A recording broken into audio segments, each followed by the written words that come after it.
Free Agency 2018. DeAndre Jordan. DJ. Drop it like it's. DJ. On va se poser sur le pivot des De Lob City. Tout à fait. Des Clippers. Pour ceux qui l'ont toujours pas vu, nous avons déjà fait quelques dossiers. C'est la dernière semaine avant la Free Agency qui démarre ce dimanche à 6h du matin. Faites pas les gogoles, c'est donc samedi soir à 6h du mat ou donc dimanche matin à 6h du matin. Ouais. On pourra se poser dessus, il y aura des grosses signatures et parmi les gros steaks et les gros poissons qui sont disponibles, Monsieur DeAndre Jordan, dédicace aux Mavs, justement on va faire plein de petites dédicaces puisqu'on s'en souvient, il y a quelques années, il y avait eu la fameuse affaire de la chaise qui bloque la porte. Voilà, la fameuse affaire de si jamais vous faites signer un contrat à DeAndre Jordan en tant qu'agent libre, séquestrez-le jusqu'à temps que le délai soit passé. Tu le fais signer par sa mère, le contrat. Ouais. Tu le fais signer et tu le séquestres. Et tu l'attaches. Tu l'attaches, tu mets dans une cave. Exactement. Pour ceux qui ne se souviennent pas de cette histoire, évidemment, à l'époque, on avait le droit à plusieurs jours, notamment... Moratorium, on appelle Exactement, ça. Le moratorium, on laissait plusieurs jours pour que le joueur puisse un peu revenir sur sa décision. Et bien, depuis l'affaire d'Andre Jordan, on a laissé 48 heures. La NBA a fait non, on arrête les gogoles. Il y avait 4-6 jours. Oh, il y avait plusieurs jours, ouais, tout à fait. Ouais, j'ai pas le moratorium de l'époque, mais on avait plusieurs jours. Pour Dallas, ceux qui n'ont pas suivi, il était à Dallas, peinard, et là, il y a Chris Paul est arrivé. Doc Rivers, ils ont pris la bagnole. Blake Griffin, ils ont fait une OP en mode cagoule, treillis, on rentre dans la boue, on passe sous les barbelés. Qu'est-ce que tu fous, connard? Dis donc. Mais on fait Lob City là. Et ils sont repartis avec un otage. Il a fait ah bon vraiment? Ah ils ont fermé la porte. Mark Cuban ouvrez. Chandler Parsons vas-y viens on va cartonner. Résultat on connaît la suite. DeAndre Jordan qui au buzzer revient sur sa décision, signe un contrat avec les Clippers et il sort de là genre bah les gars la deadline est passée. Ouais. Je crois que Mark Cuban fait des middle fingers. Donc on va parler aujourd'hui de DeAndre Jordan, qui est donc quand même un des gros poissons attendus sur le marché. Quand même des agents libres, on en parle parce que Monsieur Team USA, All-Star dernière. Monsieur prend 13-14 rebonds à tous les matchs. Il y a de contre. Monsieur met des comptes. Monsieur met quand même quelques points. Monsieur est athlétique et Monsieur est encore. Puis quel âge il a 29, 30 29 ouais, tu vois, genre voilà. Sûr, force de l'âge. Donc il est encore bien là. Donc, et en plus, il a un excellent profil de pivot pour la NBA moderne, puisque. Beaucoup d'équipes maintenant aiment bien avoir un 4 qui s'éloigne, qui shoot, qui joue dans le périmètre. Donc c'est quand même bien d'avoir un pivot comme ça, un peu en mode éboueur. Qui prend de la place, exactement. On le voit avec Clint Capella. Et bien justement, DeAndre, il est dans cette veine-là. Et il y a pas mal d'équipes qui sont sur lui parce qu'avec les Clippers, parlons-en tout de suite, on fait le menu habituel. Sa saison, la situation contractuelle, est-ce qu'il peut rester et où va-t-il aller finalement cet été, s'il bouge. Sur sa saison, DeAndre... Ça va. Il n'y a pas grand-chose à lui reprocher sur sa saison. Va. Au milieu de ces Clippers qui ont dû jongler entre les blessures, les trucs et tout, lui finalement il est resté assez DeAndre. Ouais. Il est resté, il a fait ce qu'il a fait, ce qu'il sait faire, il a pris des rebonds, il a mis quelques dunks. Pas trop d'impact sur les victoires et les défaites des Clippers, mais il était présent. Bon, après, on se faisait pas d'illusions sur son leadership, donc voilà, on s'en fait toujours pas. C'est ça. C'est un troisième couteau, DeAndre Jordan. C'est un joueur qu'on attendait transférer à la dernière deadline. On avait d'ailleurs peur pour les Clippers, on se disait what? En février, il a une player option là, 24 millions. En fait, à partir du moment où ils ont tradé Blake Griffin, on se disait qu'ils voulaient appuyer sur le bouton rouge complet, et dégager tout le monde. Et finalement, ils n'ont pas dégagé DeAndre Jordan qui est donc pas dans sa dernière année de contrat puisqu'il pourrait opt-in à l'auteur de 24 millions de dollars. Donc c'est lui qui décide. Il peut aussi décider d'être agent libre tout de suite ou il peut décider de rester encore un an sous contrat aux Clippers. Et c'est d'ailleurs cette décision, Alex le mentionne bien, qui est la plus importante sur ce dossier de Jordan, c'est que le 29 juin maximum, il faut prendre sa décision. Et DeAndre, ce serait pas honteux qu'il opt-in et qu'il prenne 24 millions de dollars. Mais est-ce qu'il peut être mieux payé par beaucoup d'équipes ? Exactement. La question, vu les caps, l'augmentation assez faible du cap de 99 à 101 millions, vu le finalement assez peu d'équipes qui vont avoir de la place, ce que j'appelle de la place naturelle, c'est-à-dire du cap space pour faire signer un éventuel agent libre comme DeAndre Jordan, qui c'est qui va pouvoir foutre 25 patates sur DeAndre Jordan ? Vas-y, dis-moi. Et dans ceux qui peuvent, qui va vouloir la personne ? Dallas, on va parler après, peut-être Dallas. Dallas, ils ont deux caps comme ça, eux ? Peut-être un petit peu, mais bon, c'est pas tant que ça. Parce qu'il y a Harrison Barnes, il n'est pas donné. Ouais, mais il y a encore l'année de Wes Matthews, c'est pas donné. Ouais, mais c'est tout. Dire qu'il est moins cher maintenant. Ils ont de la place, mais on va en parler après de Dallas. Vas-y, C'est juste par rapport, bien sûr, je te laisse aller checker pendant ce temps-là, c'est juste cette situation-là par rapport à DeAndre Jordan. Est-ce que selon vous, il va garder sa dernière année de contrat à 24 millions de dollars? Honnêtement, il pourrait totalement, ce serait pas honteux.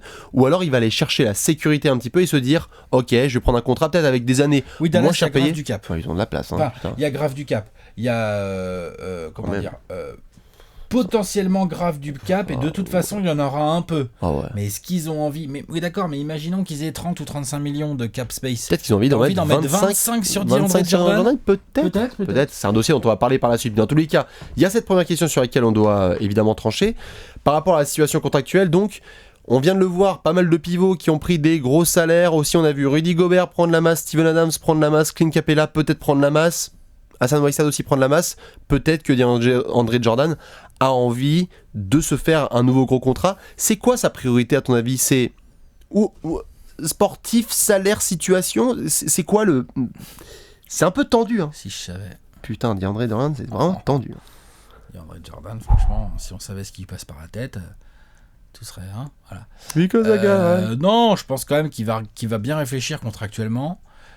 Je pense peut y avoir une priorité déjà dans sa stratégie contractuelle, c'est d'essayer là, cet été, alors qu'il est un petit peu plus en position de force, même si le marché lui est pas complètement favorable, d'avoir 3-4 ans de contrat.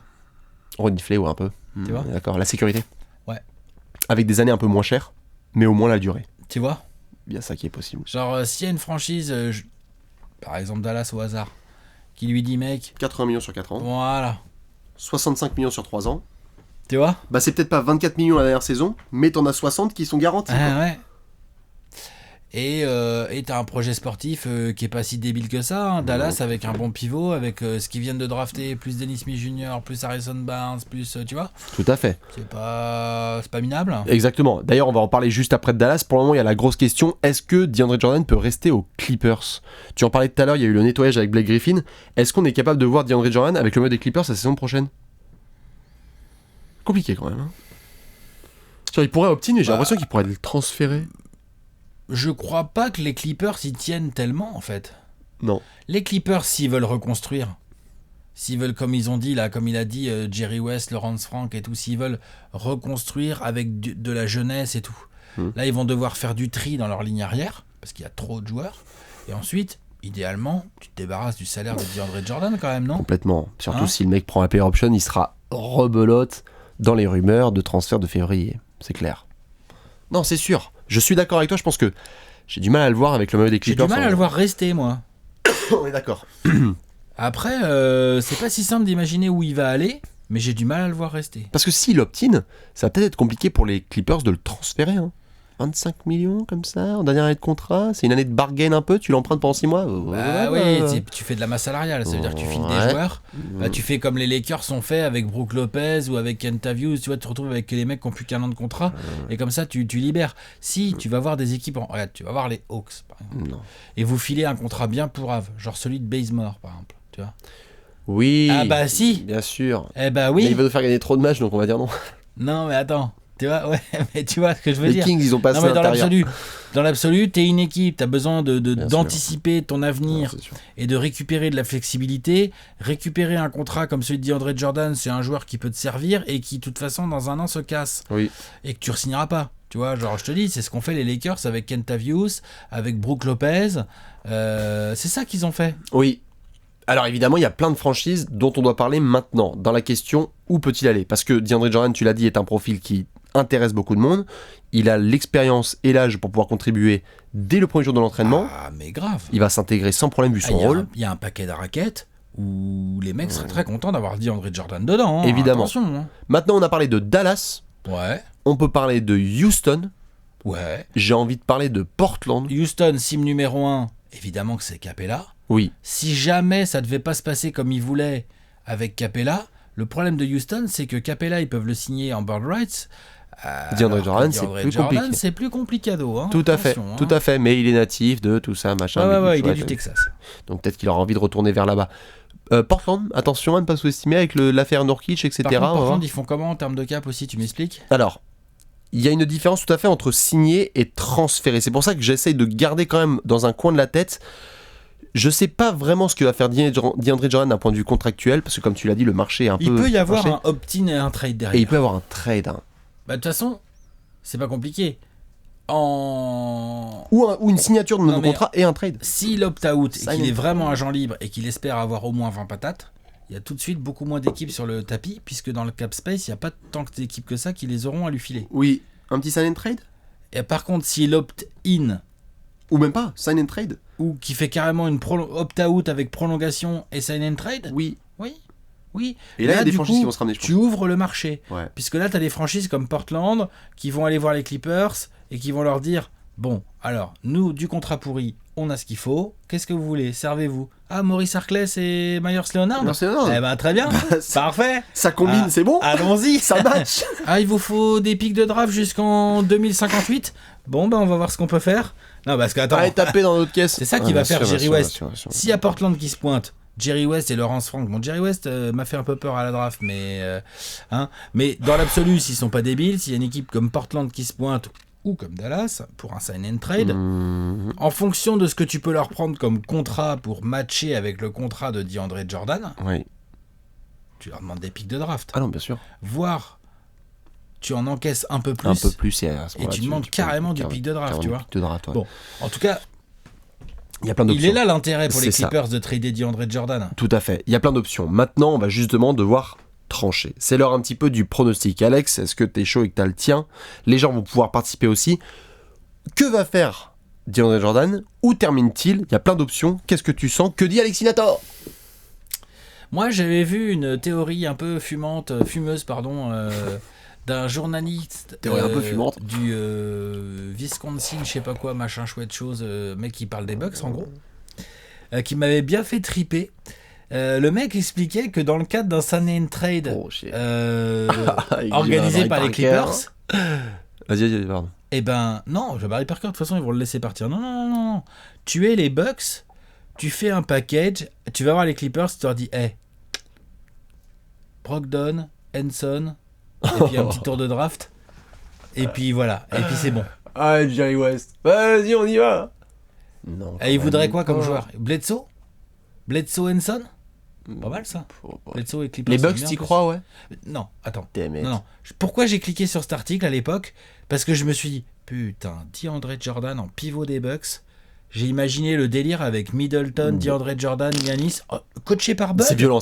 Excuse-moi. Bien sûr, là je fais le caca, genre. Ultra violent. Je me chie dessus, ouais, bien sûr. Hein, on est d'accord. Ouais. Genre à l'Est, les Sixers et les Celtics sont plus si tranquilles que ça, hein. T'es d'accord? Non, enfin, je sais pas, je trouve. Oui. Sur le papier. Donc ça m'avait séduit. Maintenant, est-ce que c'est réalisable? C'est une théorie que j'avais bien aimée. On va dire ça comme ça. J'avais bien aimé cette théorie. Je vois pas mal des franchises qui sont vraiment on the edge et qui ont besoin un petit peu de ce push supérieur pour passer à l'étape suivante, qui pourrait se tenter. À la Portland alors? Non. À la Washington ou Toronto, par exemple. Ouais. Ce sont des franchises qui Là, c'est du sign and trade. C'est du sign and trade avec du Valanciunas. Mais est-ce que les Clippers ils veulent bien prendre Gortat et Oubre? C'est ce qui avait été mentionné. C'était du Kelly Oubre et du Marcin Gortat et un pic et tu te démerdes, vas-y, va prendre Ernie Grunfeld. Val carotte, let's go. Tu peux en plus. Ernie Grunfeld dédicace, le management de Washington, tu peux y aller. Contre 6 mois de DeAndre Jordan, let's go. Je sens bien en fait ces équipes. Je pense que DeAndre Jordan, la piste Dallas est très intéressante parce qu'on parle beaucoup de se réconcilier après la carotte d'il y a quelques années, etc. C'est une possibilité. Et Dallas, possible, Texas, hein. Il aura du temps de jeu. Enfin, je veux dire, c'est totalement. C'est quoi sa concurrence au poste de pivot? Ah non, c'est personne, c'est à la mégerie. Donc voilà, je suis pas vegan. Mais donc, je sens bien en fait ces espèces d'équipes qui étaient un peu dans le top 8. Tu parlais de Milwaukee, mais je vois bien, genre, j'ai l'impression que Toronto, Washington, je sais pas. En tout cas, toutes ces équipes-là, elles ont de la cam potentielle à fourguer aux Clippers. Ouais. Que ce soit les Wizards, les Bucks ou les Raptors, t'as de la cam, hein. Oui. Dallas, finalement, c'est quoi la cam qu'ils ont affilée? Dallas, qu'ils ont à proposer aux Clippers, ils le prendront tout de suite. Genre, on absorbe le salaire. Non, ils le signeront direct. Ils le traderont pas. S'ils prennent DeAndre Jordan, je pense qu'ils le prennent en sec. Parce qu'il aurait opt-out. Ouais. Oui. Ouais. Mais va-t-il? Ça arrange pas les Clippers. Ça arrange pas les Clippers. Bien sûr, Clippers, tu vas leur dire André, tu fais OK, tu veux opt-out, mais on fait quand même un petit sign and trade derrière, non? Non, je sais pas. Bien sûr. Franchement. Je pense que les Clippers sont déjà en train de causer avec des équipes. Ils sont en train de faire 60 millions sur 3 ans là. T'es chaud? Si on négocie avec lui, vous êtes OK? Ouais. Contre des pistaches et des cacahuètes? Ouais, voilà, c'est ça. Vas-y, moi, c'est toujours mieux que rien. Bien sûr. Donc ton pari, c'est? Mon pari, c'est Que va faire DeAndre Jordan? C'est voilà, franchement, j'en sais foutre rien. Non, honnêtement, mon pari que je trouve finalement le plus réaliste, c'est il opt-out, il est agent libre et il signe à Dallas. Ok. Et les Clippers, bah tant pis pour eux. Tantôt, Mais j'aime bien ta théorie. Damn it. On va voir ce que ça va donner pour DeAndre Jordan. Donc évidemment, on va devoir enchaîner avec d'autres petits agents libres. Il en reste quelques-uns. Ça commence ce dimanche à 6h du matin. Nous, on enchaîne. On vous attend dans les commentaires. À tout de suite pour les prochains agents libres. Ciao!